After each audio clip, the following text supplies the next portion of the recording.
everybody.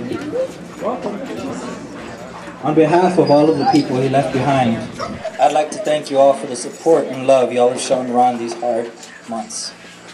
Let's not forget the thousands of prayers and man-hours spent looking for him. This shows us that there is hope for the future. It's a wonderful example of our humanity when a complete stranger will volunteer their help for a fellow man, with no reason, with no thought of reward, and with no hidden agenda.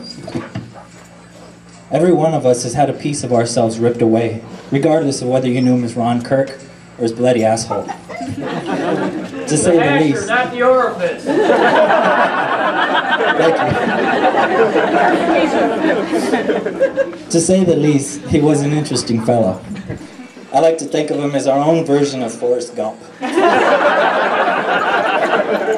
I'm talking about the way he affected each and every one of us. Each and every one of the lives he touched just by simply being there.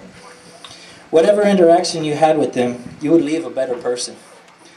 He also had stories and events that he'd tell at length, repeatedly,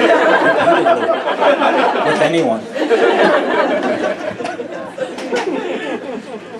I remember a few times we were playing disc golf, and there's Bloody, randomly sparking up a conversation with some people he's never seen before. After waiting and waiting and waiting, we'd play through. 30 minutes later, BA would catch up to us and tell us how cool his new friends were. Those of y'all who played with us that last time at Mountain Crest. No, not Mountain Crest. Sunset. It was downtown Sunset. He made friends with some Canadians, and they gave him pretty much everything they had. Yep. I won't go into many stories. I still have that chair. I'm not going to go into many stories because we'll be here all day. And I'm pretty sure some of y'all would like to talk about him as well. He once explained his hash name to me. It was straightforward and to the point. Gee, I'm always getting bloody on trail, and I'm an asshole.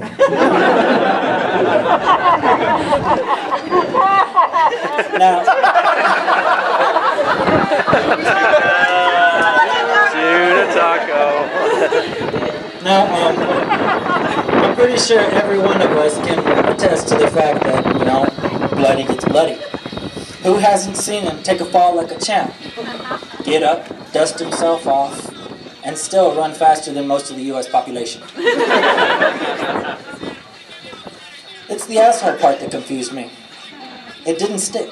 It just wasn't him. Even when he did have his moments, which no one is immune to. Parker. I wasn't going to bring that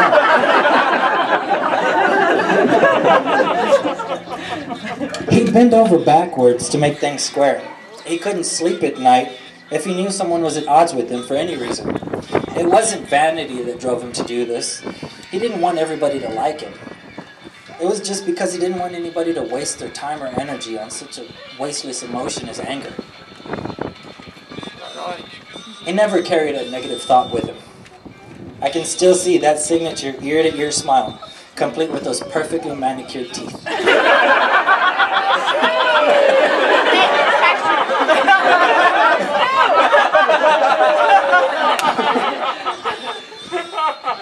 There was no secret behind it.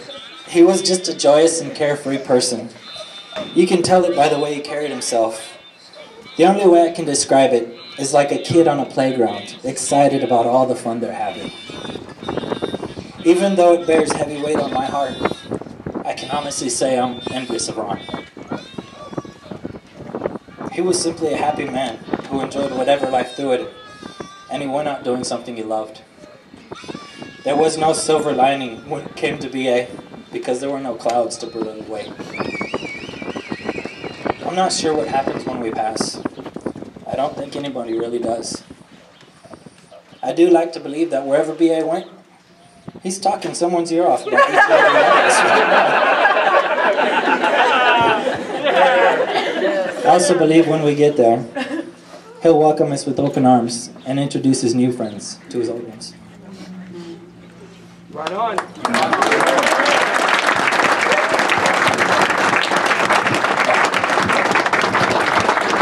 All right, one of our